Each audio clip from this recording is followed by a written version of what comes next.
Hello, humane marketers. Sarah Znekrocha here. Welcome to another episode of the Humane Marketing Podcast, a place to be for the generation of marketers who cares. This is the show where we talk about marketing your business in a way that feels good to you, is aligned with your values, and also resonates more with your conscious customers because it's not pushy, ethical, and also beautiful. So if you're a regular here, you know that I'm organizing the conversations around the 7 Ps of humane marketing. And if you're new here and this is your first time, welcome. I'm so excited you're here. You may want to download your one-page marketing plan with the 7 Ps of humane marketing in the form of a mandala at humane.marketing/one page, the number one and page. So again, humane.marketing/one page. And with that, with no further ado, let's dive into today's conversation. Hey, Chrysa, so good to have you on the Humane Marketing Podcast to talk about podcasting. And we just had like a stressful moment before getting on with the tech and my mic all of a sudden not working. And we were just laughing because, right, that's exactly what we're talking about today on this show, the technical issues, and not just that, but that's usually where people are like, oh my God, all this tech that's involved. But anyways, thank you so much for being here on the show. Thank you for having Sarah. It's really nice to connect and talk with you.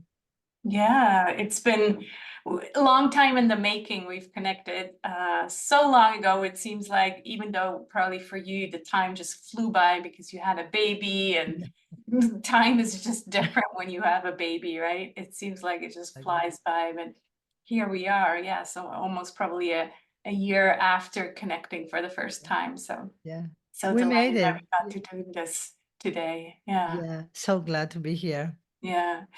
Wonderful. Well, let's just get started with Mm. the tech, because I think that's one of the things that a lot of entrepreneurs worry about when it comes to podcasting.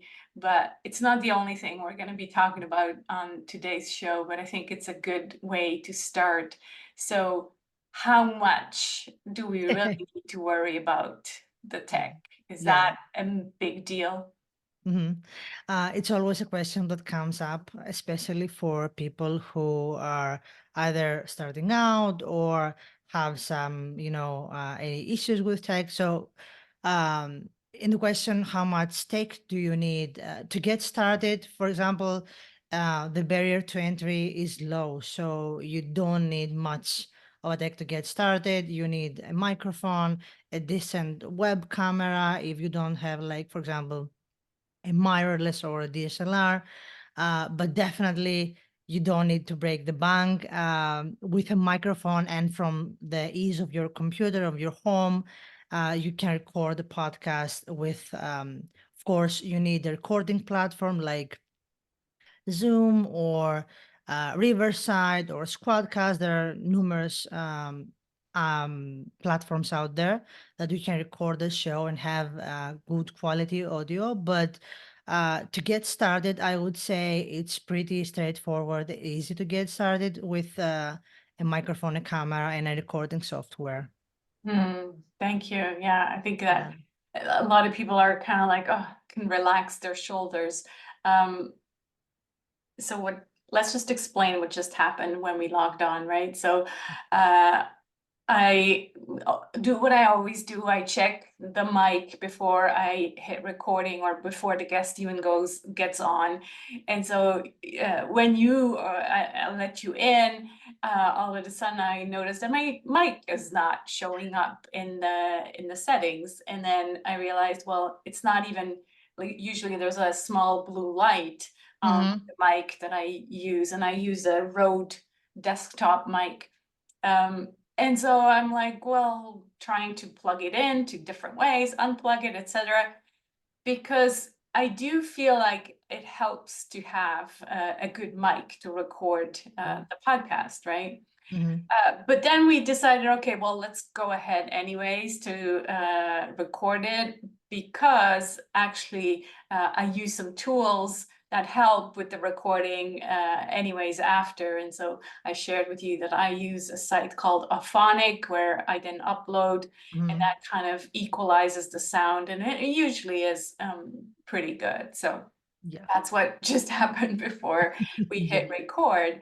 So yeah, a good mic is definitely a huge plus, but like you said, you don't need to break the bank. So what do you feel like? And then you actually mentioned lighting, because we're recording this also and it goes on Mm. YouTube. Yeah. Um, what would you say is more important, the light or the sound? Yeah, that's a really interesting question. Thanks for asking. And what I would say about that is it's usually 50% of the success depends on the audio. So even if you have the like the best camera and your audio is bad, is poor, um, things won't be presented as they should if you had a decent web camera or a decent camera and a decent microphone, if that makes sense. So it's 50-50. It's 50-50, but the audio part, I feel it's more important because people can view and watch a not so crystal clear, image, video on their phone or on their computer, but they cannot hear a poor recorded audio, if that makes sense.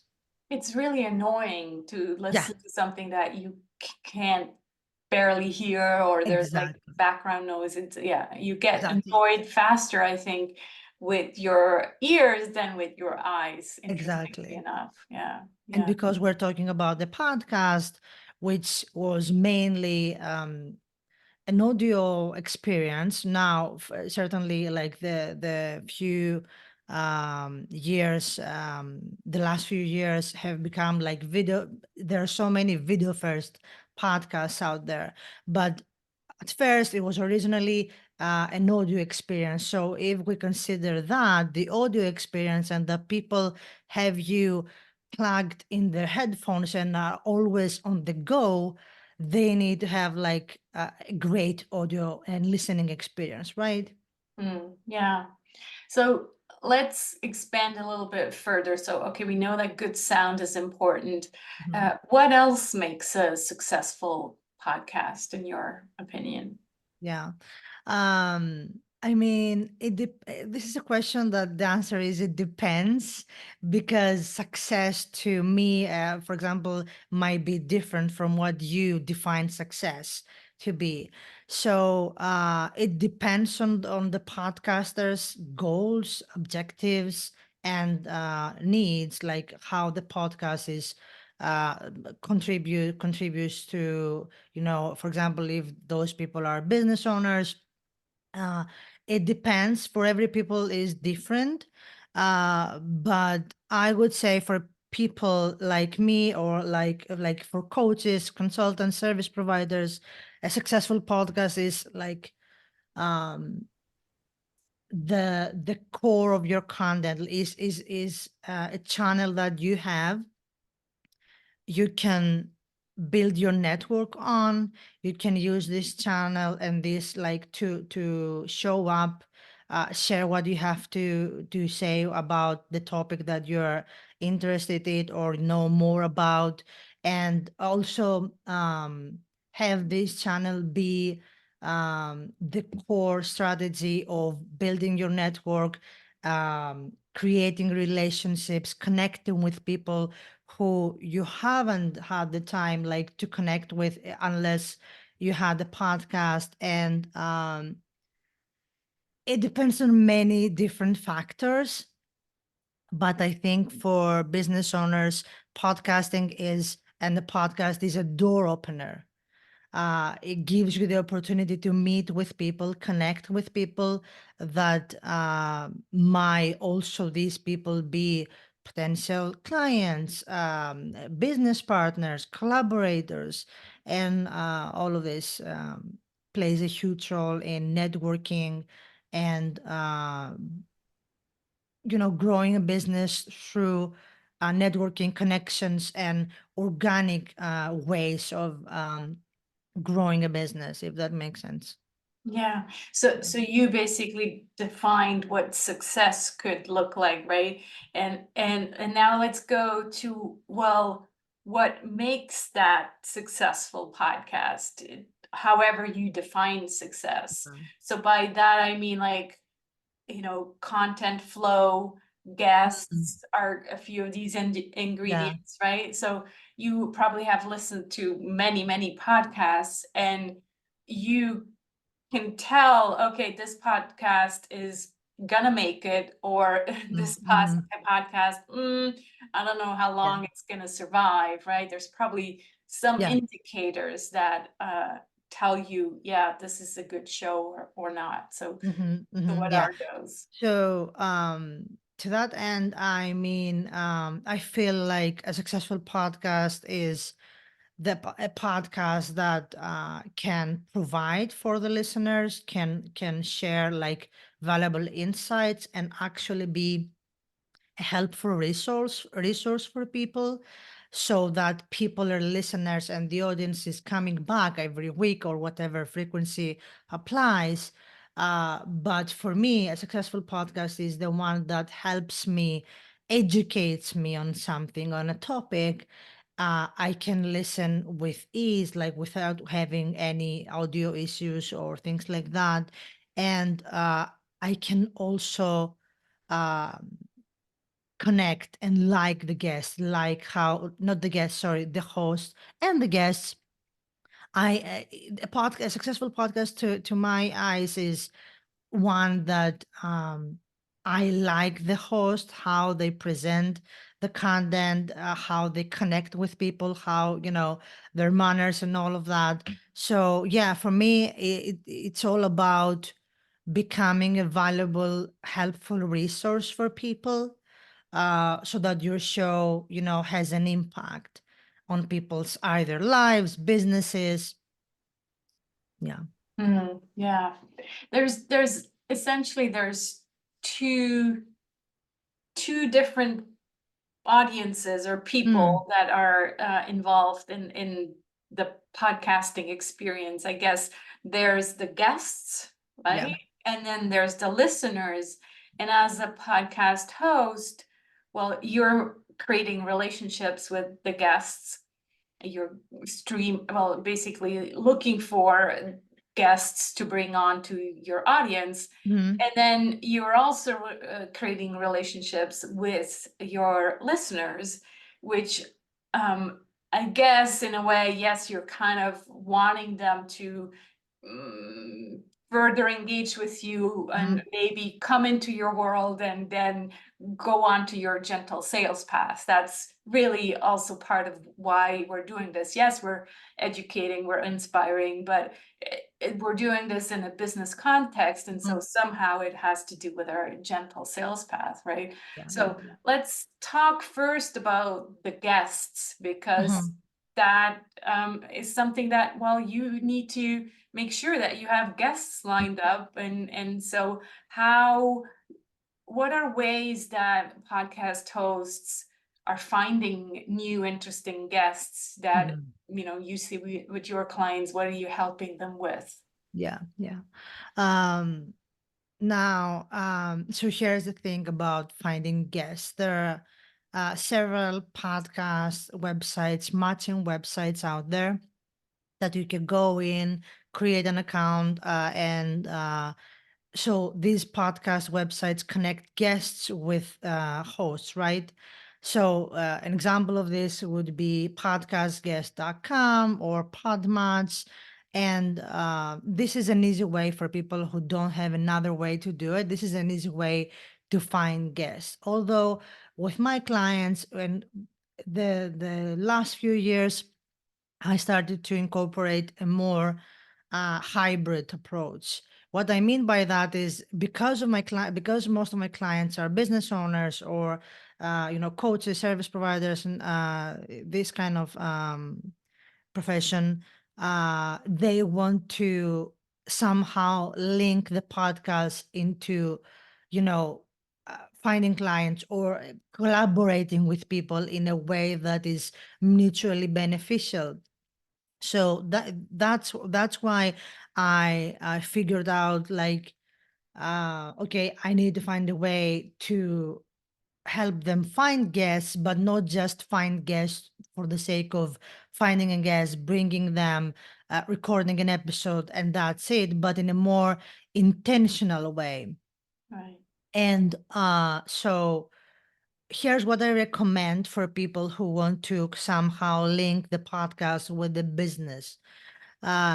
You can simply create a list of potential guests that you want to have in your show, but with in mind, you would have the people that you either admire or want to work with, the people you would love to work with. And so you are reaching out to those people that for you fit the ideal client persona that you have, and you're reaching out to those people, you're inviting them to the show. Most people are likely to say yes, because it's a conversation, it's a natural way of know or getting to know someone, or learning from them. So then when you have them on the show, either before or after the interview, or even in a follow-up email that you might be sending, you can just mention a simple, gentle, genuine question, like, you can let them be aware of the offers that you have currently running, your services, your website, and you can just ask, is there anyone that you think I should talk to, or do you know anyone that might be interested in the XYZ service that I have? And it's just like asking them if they know someone else. You are not trying to sell something to them. So the approach is actually, at least in my opinion, humane, gentle. Um, so this way, there is a double benefit to this. You are finding guests to fill up the list of the guests of your show, but you're not just bringing anyone that's might be interested. You are bringing actually people who you admire and you would want to work with. So if this conversation ends up, like, if those people are interested in working with you, this might be an opportunity for them to get to know you, get to know to your personality approach. So either they might say yes, or they might refer you to someone else. Um, and in fact, most of my clients utilize the podcast, the power of podcasting like this. Like, most of the guests they have on the show, they send them referrals because they had a great experience. Certainly, you cannot have someone on your show and just have them and then be like, forget them. You need to nurture the relationship and keep engaging with them, keep interacting with them afterwards, because we're talking about building real relationships, you know so this is the way I recommend people, who are interested in linking the podcast to the business, to go about this. Like, it's an idea worth considering, because I've seen it working with many of my clients.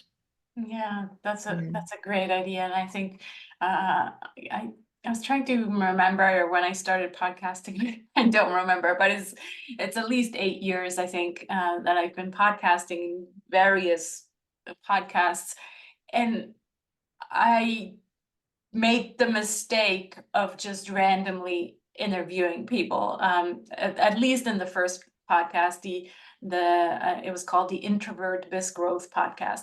Hmm. At the same time, maybe I wouldn't call it a mistake, because it was, for me, just the networking, just the relationship building. They didn't turn out to be clients, but they helped me create this huge network now, that I do feel like I never need to look for podcast guests. Exactly. It's like as a podcast host, you get so many pitches from Mm, people to be on podcasts, and probably out of 100, I accept one because they just really did their homework really well. But the other 99, I just don't even reply anymore. Because I do have this big network of people that I feel like, okay, these are aligned people, right? But I guess what I'm not doing is I'm not like thinking, oh, could they be clients as much?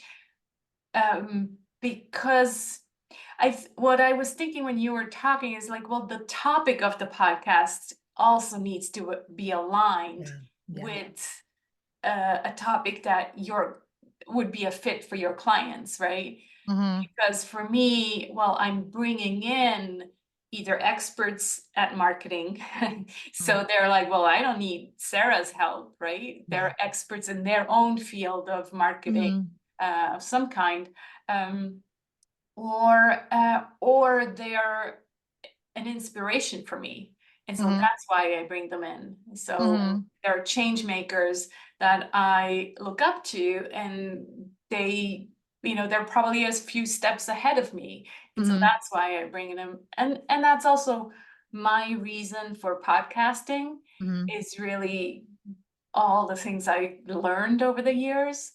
So yeah, but the other thing it made me think of when you shared, it was like, well, the frequency of podcasting, right? When you have to look for four podcast guests per month, or some people have even 2 shows per week, and then it's 8 podcast guests. That's a lot of people, right? And then really the relationship building gets quite difficult. And Yeah. that's what happened to me when I had 4 guests per month. And I'm like, I can't, like, it doesn't feel human or humane anymore. It feels like it's just like this factory of Mm, people. And so that's why I really slowed it down, and now I just have 2 episodes per month. And one of them is also a collab workshop partner, so I mm, kind of combine that. So what would you say about the frequency of shows? yeah. A little bit about what you shared before. First of all, I totally agree. All of that I've shared in terms of the strategy, certainly the people that you're reaching out need to be aligned with the podcast topic that you have. But yeah, to answer your question about the frequency, I would say that everyone is doing what their best, what is best for their, for the sanity, for that fits their schedule, and definitely there's no need to be there's no need. Doesn't mean that if you don't have a weekly show, you cannot be successful or you cannot achieve your goals, your specific goals. The frequency depends on, in my opinion, on your bandwidth, schedule, purpose, and it's best. What you do, it's best to do what feels right for you, for your specific situation and for your goals. So, for example, what you shared, it didn't feel aligned anymore when you had 4 guests and like it felt like a factory. So this doesn't feel right. So it's good that you made a decision to um, go to a bi-weekly schedule. So yeah, I totally agree with that approach for everyone that is thinking that maybe people will forget about me, or a bi-weekly show is definitely a consistent, normal paced show and schedule. Yeah. That's good to know. Yeah. So we talked about the hosts. Now let's talk about the listeners. Hmm. What would you say there? How do we engage with listeners so that we do bring them into our world, and maybe eventually onto our gentle sales path? Yeah. Um that's a $1 million question, right? Engaging with listeners, it's a bit hard for it was a bit hard for audio podcasters specifically because podcast apps, at least most of them, don't allow you to interact directly as we interact on social media, for example, with comments and things like that. But now, thanks to video podcasting and YouTube, things got easier. But I won't go there to interact like with ways using YouTube and social media, because that's the normal thing. And I like to talk, non-traditional ways of doing things. So yes, you can prompt listeners to follow your social media or watch on YouTube and interact with you this way. But what I would like to share with you is an overlooked um, strategy, an overlooked tactic that people often, um, don't talk about, which is a simple um, form, written form on your website that you can have. And if you're thinking, yeah, but the form, I need to prompt people to go to my website, fill out the form, too many steps. Yes, too many steps, but I like to have different things for people to take action on. So you can have a dedicated page on your website, for example, that might be something like yourpodcast.com/question or slash listener, and you can have written form there for those who are interested in filling out the form and asking a question. And you can have also something like it's a plugin, a web plugin called the software that you can install called, for example, SpeakPipe. There are several others where listen, you install this plugin in this page under or below or above the form, doesn't matter.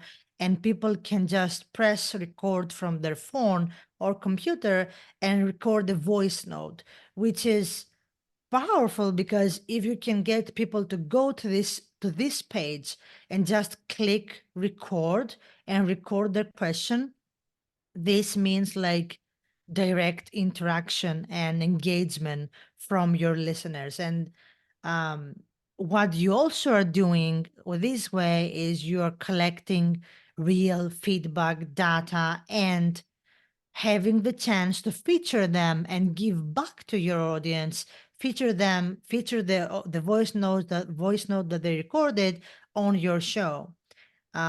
So yeah, this is really a strategy that we've started implementing with some of my clients, and we've seen that it's a bit tough to get listeners to go to this page, yes.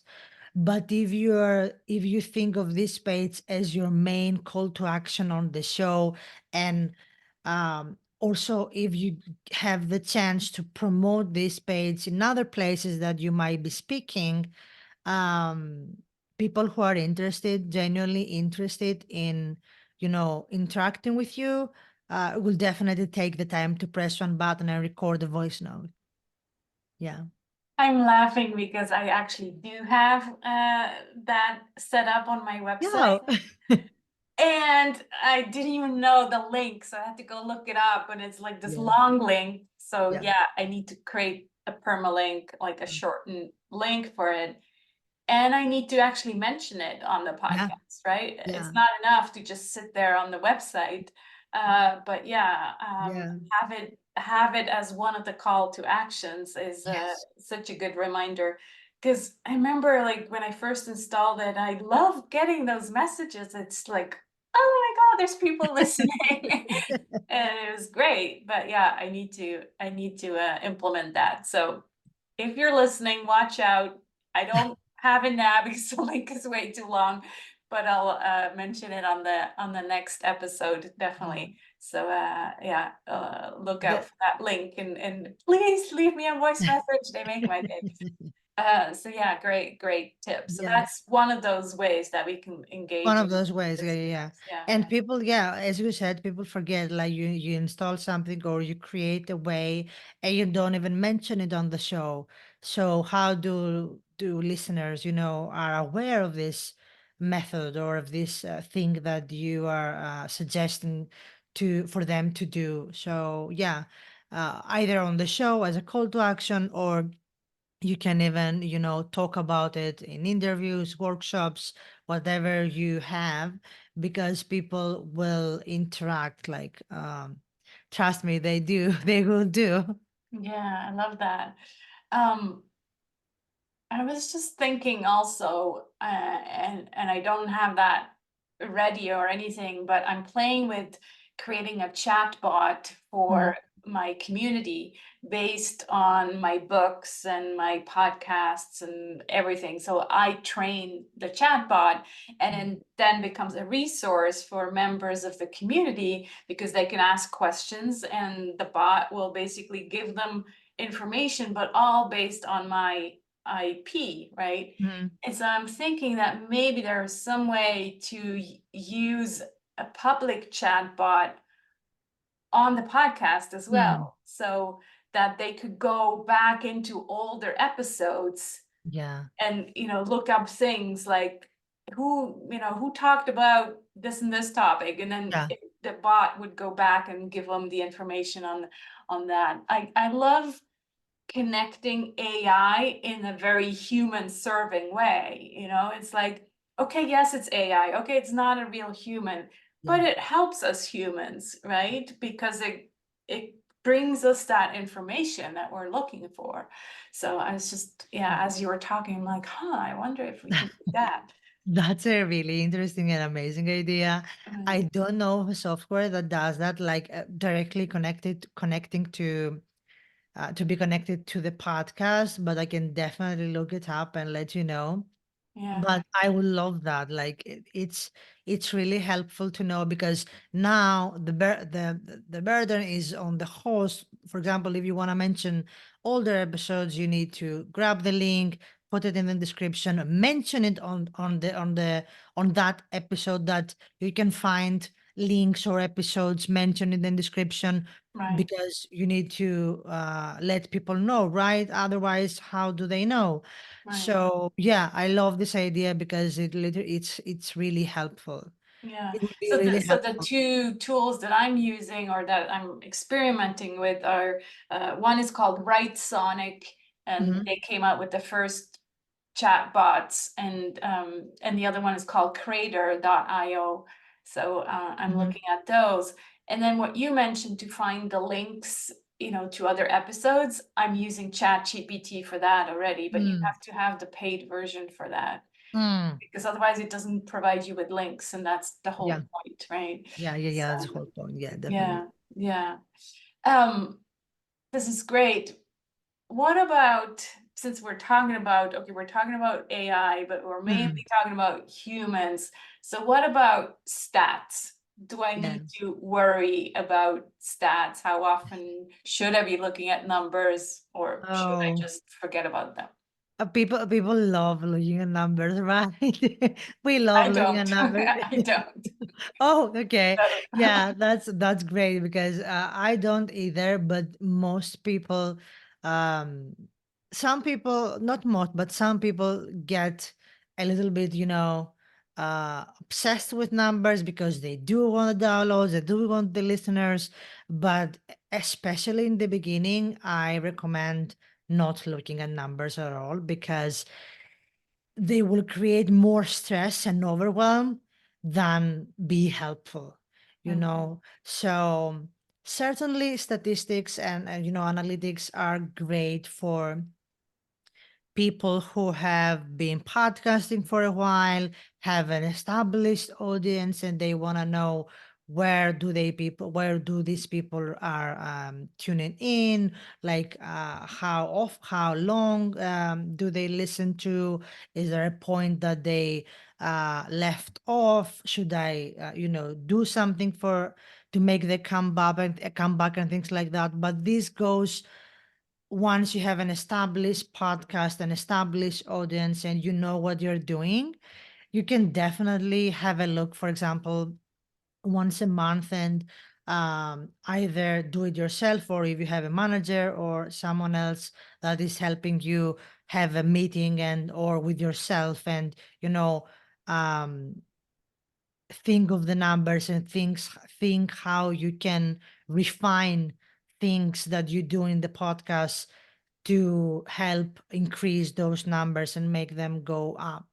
But yeah, yeah, this is my simple opinion on that. Yeah, thank you. Yeah, Yeah.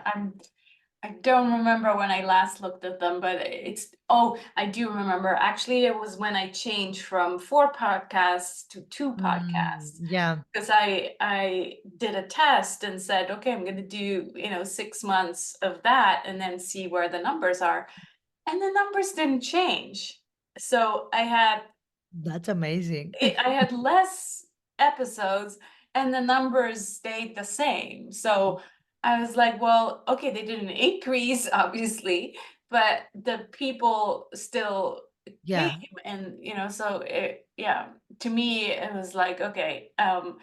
But then maybe the last point I want to address, because one Mm, of my favorite podcast hosts and a past business coach, Jenny Blake, she has 2 podcasts. One is called Free Time and the other one is called Pivot. And she just announced that she's going to stop both mm, podcasts and take a pause. And she's been podcasting also for a very long time. mhm. And and so the question, I guess, is like, well, and I think she was like really going all in, and she said it like that. She was going all in and probably hoping to have sponsorship and Mhm. make it her business Yeah, basically. And so that's a complete different strategy, right? it is. If we compare our little podcasts with the, you know, Rogan, what's his name? Um, sorry, I forgot it. Yeah, Joe Joe Rogan. Rogan. Joe No, Rogan, yeah. yeah, I think so. Sorry, we're Joe not. Rogan, Joe Rogan. It's Joe Yeah, Rogan. is it Joe Rogan? Yeah. So if you compare with those big guys, then obviously, it's not even worth getting started, let's just say. So it really depends. I guess we're coming back to this definition of success. Mm, How do you define success? Do you want to make money of this podcast? Well, that's a different ball game, right? If yeah. the podcast itself, and I'm not talking getting clients, but the podcast itself, if you want to hit sponsorship, completely different ball game. So that's not what we're talking about Yeah. here. Yeah. But it's important to be realistic about this goal. And that's also one of the reasons why I reduced to 2 episodes. And then in a way, I almost reduced it even further down, because now one of the episodes is also a collab partnership uh, Mhm. that I do for the workshop. So it's kind of like 2 in 1. Yeah. And so I really just reduced the time commitment Mhm. for my podcast, because Exactly. it's like that's what you do. It's like, well, you either invest time or Or money, money. Yeah, yeah. and then you see what comes back. So yeah, do you have those kind of conversations as well with clients to really make sure that their expectations Yeah. are aligned with what it is they can get out of Yeah. this Yeah. podcast? Definitely I do. And those conversations usually come up from people who have been podcasting for a while, that now they want to, have sponsors and make a little money off of the podcast, which is definitely something doable. But there are a lot of factors, like it's a whole nother conversation to talk about sponsorships and how you can get sponsors or even getting on a network. There are different ways that you can make money over the podcast, but I wouldn't say that a podcast can like sustain you, can bring you, a sustainable amount of money each month to be actually sustainable, to become a business.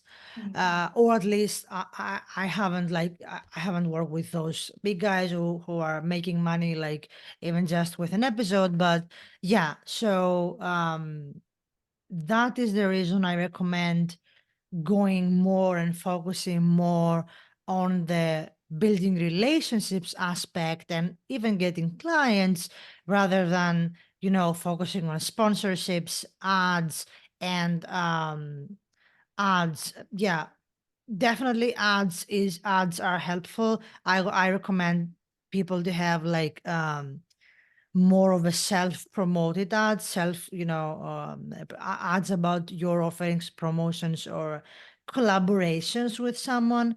But yeah, I wouldn't recommend someone to start the podcast if the ultimate goal is to make money off of it or make it a business, because it's not impossible, but it's really tough and it takes a lot of time to get there. Mm, yeah, Yeah. thanks for being real. I think Yeah. that's Yeah. really important here. As we're wrapping up, two more questions. Where do you see the future of podcasting? And then I'll ask you the last question, but Yeah. let's go there first. The future of podcasting. So that's really interesting. I feel like podcasting is going all in the video aspect. So I feel like many audio podcasts and audio shows will be, will switch to video first shows because of the recent changes of Google Podcasts shutting down and YouTube taking over. And it makes sense like for audio shows to become video first shows. So I feel like the interaction part and the engagement part will become more will become easier if we're thinking that more and more shows are becoming video shows. So this difficulty that has been so far to connect and interact with listeners will be easier, I guess. And yeah, I think that more and more shows will also be able to make money off of the podcast or to achieve their objectives, whatever they are, um, because the features and because of the expansion, of podcasting features, and YouTube is investing so much into podcasting. So I think the industry will grow like has been growing rapidly, but the growth will continue to surprise us with the power of podcasting. Nice. I'm glad I made that switch and I'm posting everything Yeah, on YouTube as well. yeah, definitely. Wonderful. Well, this has been really, really great. Thanks so much for being here and answering the questions that we all had about podcasting. I always ask one last question, and that is, what are you grateful for today or this week, Chrysa? Oh, that's a wonderful question. So I'm grateful for it's not related to business. I'm grateful for having my business and for all of my clients that I adore, but I'm most grateful for becoming a mom and, getting to know this little baby that I just love so much, and grateful for having a family, So yeah, this is Wonderful. for what I'm grateful for. Yeah. Is he Yeah. sleeping right now? Yeah. Is the baby sleeping right now? No, no, no. The baby is out for a walk with his dad. Nice. Yeah. Yeah. Wonderful. Well, thank you so much for being here, Chrysa. It's been a Thank delight. you so much for having me. It's been really great to talk with you and talk about a little about podcasting. I hope listeners find it helpful. And yeah, it's been great. Thank you, Sarah. Thank you. And I will mention all the links Yeah, where people can find you in the definitely. intro and the outro. Yeah. Thanks so much. Bye. Bye. Thanks so much for watching and being part of a generation of marketers who cares for yourself, for your clients, and for the planet. We really are change makers before we are marketers. So go ahead, be the change you want to see in the world. And I hope to see you again next week. Take care.